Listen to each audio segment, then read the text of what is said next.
ആ എത്തിയോ? ഇവിടെ കാണാത്തപ്പോ ഞാൻ വിചാരിച്ചു ഇനി ഒറ്റയ്ക്ക് നാട് വിട്ടു പോയെന്ന്. ഒറ്റയ്ക്കെടുക്കുന്ന തീരുമാനമാണെങ്കിലും അതല്ല, നിങ്ങൾ രണ്ടുപേരും കൂടി ആലോചിച്ചിട്ടുള്ള തീരുമാനമാണെങ്കിലും അത് വിവാഹം മുടക്കാനാണെങ്കിൽ കൂട്ടു നിൽക്കാൻ എന്നെ കിട്ടില്ല.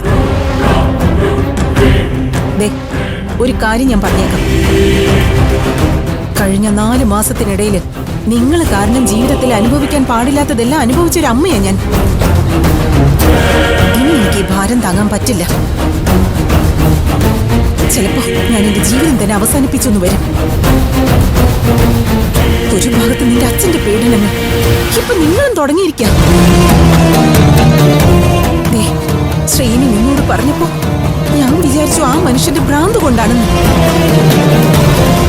അതെ, നിലവിൽ എനിക്ക് ഭ്രാന്തില്ലെന്ന് തന്നെ എന്റെ വിശ്വാസം. ആ വിശ്വാസത്തിൽ ഞാൻ പറയുന്നു, ശ്രീനി പറഞ്ഞത് തന്നെ എനിക്കും പറയാനുള്ളത്. ഇത്രയും കാലം എന്റെ മകളെ കൊണ്ട് നടന്ന് നാട് മുഴുവൻ അറിയിച്ചിട്ട് ഇനി അവളെ ചതിക്കാനാണ് ഭാവമെങ്കിൽ ഞാൻ ആരാണെന്ന് നീ അറിയും. ഇന്ന് നീ അവിടെ വന്ന് പറഞ്ഞ വിശേഷം ഇനി ആവർത്തിച്ച സത്യമായോ ആദ്യം ഞാൻ നിന്നെ വെറുതെ വിടില്ല. ഈ പറഞ്ഞത് പൂജയുടെ അമ്മയല്ല, മായാലക്ഷ്മി IAS.